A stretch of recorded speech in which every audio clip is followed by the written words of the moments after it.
All right, let's quickly touch on one last topic. Michael Batista from Hudson River Blue broke a big story just a few days ago that the New York Cosmos were coming back to the American soccer landscape. They will play in USL League One out of Paterson, New Jersey, in the historic Hinchlife Stadium starting in 2026. They've done a couple of things that have really stirred up the community. They've done a rebrand where they've dropped the New York from their New York Cosmos, which is bold because they don't play in New York anymore, even though that's not a requirement. They have a new logo, and they've caused generational crash outs from a guy who's using AI to claim that he owns all of the IP to the Cosmos and is trying to make them play in a non-existent league in the UK. It is quite the lunchtime viewing every day at work. I will have to share it to you later because I know you have no idea what I'm talking about. It is. Oh, That sounds insane. it is exactly as insane as you think it is. Um, we'll talk about it after because I don't want to spend too much time on it. But the soccer community is stirred up in a tizzy, if you will. Word three. Since none of us were around for the OG Cosmos days and the NASL days were as short-lived as you could imagine, let's focus on what this just means for MLS, right? USL is propping up a historic brand in the backyard of MLS 1 to 2 years before they're proposing a D1 league and Pro Rel to their own league. Do you think MLS is shaking in their boots yet? And if not, should they be? No, I don't think. I think I hope I'm not jumping your topics here, but with Messi coming into the league, I do feel like the general fandom of the league and a lot of the eyes that are on the league have shifted a bit younger. And that's not to say that people who are older still don't follow the league. I mean, I think there's plenty. But I think with Messi coming in, you're getting a lot of younger eyes on the league who did not live around for the Cosmo days and don't have any connection to the New York Cosmos.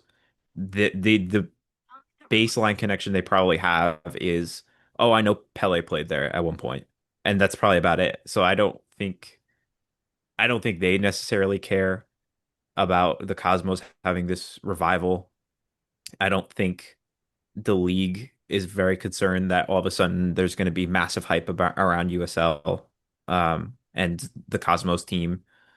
So I don't think they are shaking in their boots. I don't think they need to be shaking in their boots. That's not to say that this isn't like a good decision to be made, but I don't think it could. I don't think it worries Major League Soccer. No, no, and I agree with you. I don't think it's just yet, but when we talk about what this USL D1 league was meant to be, right? We always talk about the two things that are holding them back: number of teams and number of teams that have stadiums that meet the capacities of the Pro League standards. With the announcement that the Cosmos are playing in League One, even if they won out their first two seasons, goodness me, I'm having a tough night tonight. Their stadium, where if they, assuming they would get promoted to this D1 league, their stadium, Hinchlife, I believe that's how you pronounce it, by the way. Somebody correct me if I'm wrong. It's still not big enough to meet the D1 standards. I think it's barely big enough to meet the D2 standards. It only holds 7,800 fans. Coincidentally, and this is where my scarf came in, it's also a baseball stadium, meaning that you're combining the best of both MLS clubs in this metro area into this USL side. You've got the New Jerseyness of the New York Red Bulls, and you've got the baseball stadiumness of the New York City FC, which is just elite. That's Just a so recipe for disaster. it's either a recipe for disaster or a recipe for elite success, one of the two. The other side of this too is that they're taking this team that was the New York Cosmos based on, in Coney Island, that was such an easy spot to get to for so many local fans, and they're moving it to Paterson, New Jersey, which is not it's not going to help them, that's for sure. You might get a couple of people from the New Jersey area who are like, "Oh yeah, I'll take a look at them, I remember them." But, a lot of people already say, "Oh, I'm not making the trip to Red Bull Arena in Harrison from the city. That's a nightmare. Are you kidding?" To my understanding, and you might know better being in the area, there's no public transit to get out to Paterson. You have to take a couple buses to get out there. From what I looked on Google Maps, you can take down to 42nd Street and maybe um, hop the path into Jersey Square, maybe. But you're still a decent bit away to get to Paterson. So you're gonna have to drive in there. It's gonna make people not want to go there. They're gonna have to do more than just exist there. You know what I mean? And you can correct me if I'm wrong there, but the other kicker that I have here, and then I'll let you jump in. They were in NISA for 10 years. Not 10 years. They were between NISA and USL for a total of 10 years, like 2010 to 2020. And from what I was reading, they started out kind of hot, right? 4,000 people showing up a game, like decent crowd for a lower league team. By the time they had, finished their existence, they were down to like 400 a game. It's like that's not like the brand itself doesn't bring the fans with it, right? And that's I'm not saying it won't, but I'm saying it's something I'm interested to see because everybody's talking like, oh yeah, I can't wait for the Cosmos to come back, and it's going to be the same. I'm curious to see if it's the same thing that happened last time where it was a flash in the pan, and they're like, oh wait, this level isn't that good. Getting out to the stadium sucks, and even if I could get up to USL, Division One, I don't really care, right? That's what I'm interested to see. And I'm not saying that there won't be your general, super fans and your supporters, but the casual is going to have to care. So I was actually looking into the same things that you were talking about, and somebody can come in from who lives in Jersey and probably has a better idea of Jersey transit than we do. But Google Maps is saying the same thing that you're talking about, where you have to take multiple buses to go at a minimum an hour and 15 to maybe an hour and 30 minutes to get out there. There's just, I mean, I don't want to speak on behalf of everybody in New York City. That's a lot of people to speak on behalf of. I think you are extremely lucky if you get 0.01% of people from New York City to come out and to come all the way out there on multiple buses to go watch the Cosmos play.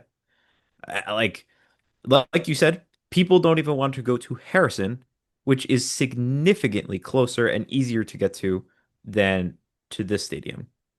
So you're gonna have to like fully rely on getting a New Jersey crowd, which maybe they've done their research and there is a big like constituency of people from New Jersey who want to go see this team.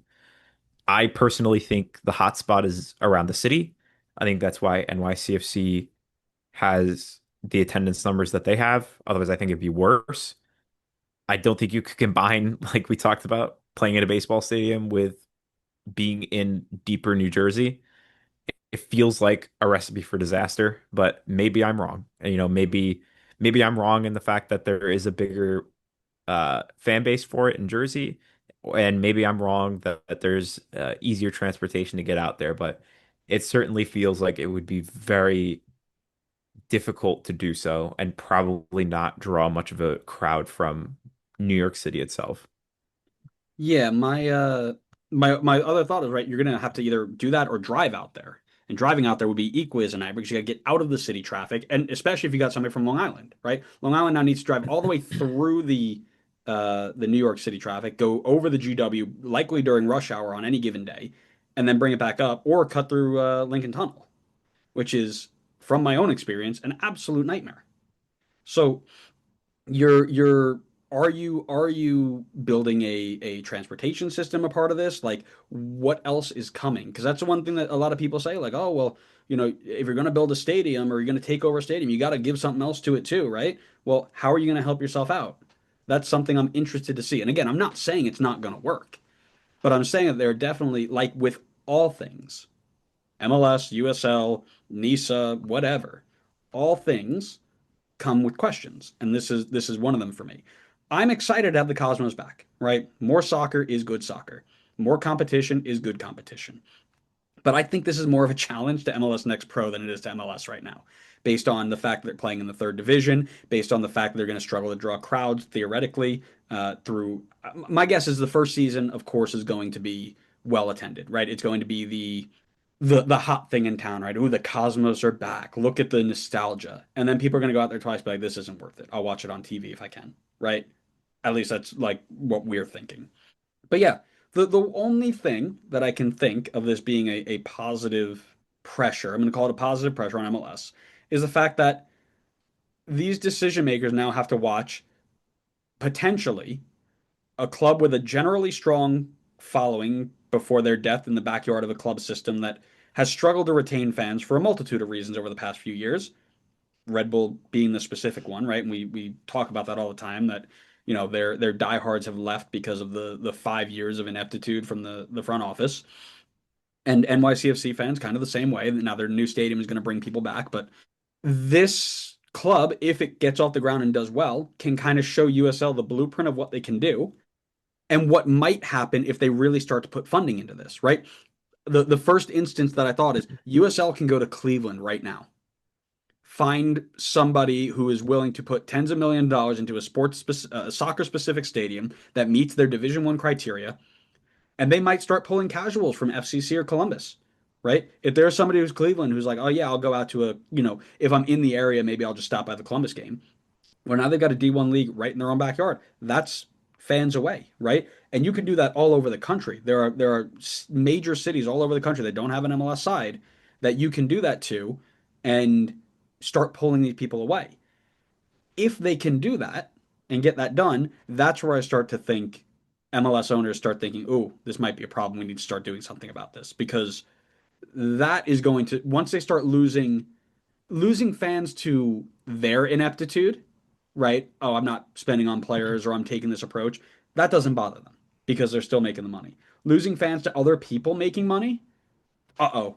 Sound the alarms. It's time to burn everything down because other people can't be making money, only me. Right? They're rich billionaires. They don't like other people being rich billionaires, right? So I don't, and again, I'm not saying that I think this is definitely going to happen, but this is the silver lining positive to the USL side that I can say, yeah, maybe this is how they can start poking holes, right? I think we'll have to wait and see what the actual turnout starts to look like. I have my doubts on how successful it will be. I think I tend to agree with you that it will probably have a early flurry of press and higher attendance numbers, and will I think ultimately fizzle out once that kind of goes away. Yeah, and that'd be a shame, truthfully, like I said. But they keep trying to bring it back. It keeps dying. They're also, again, not to give this guy press, but apparently this guy is trying to cancel every patent that is over the trademark of the Cosmos that they're trying to bring back. So they're going to go into this whole legal battle. It's going to be a nightmare. So I'm real interested to see where that goes. But yeah, it's just going to be something that all soccer is good soccer, but as we've been saying forever, the system doesn't matter. Pro rel or closed entity or whatever doesn't matter. You have to have the draw in the area you're in to get fans to be there. So if you don't, then it will fail, and that's a problem, right? But being is Patterson, New Jersey, the place where we need to have this happen? I don't know. We'll find out.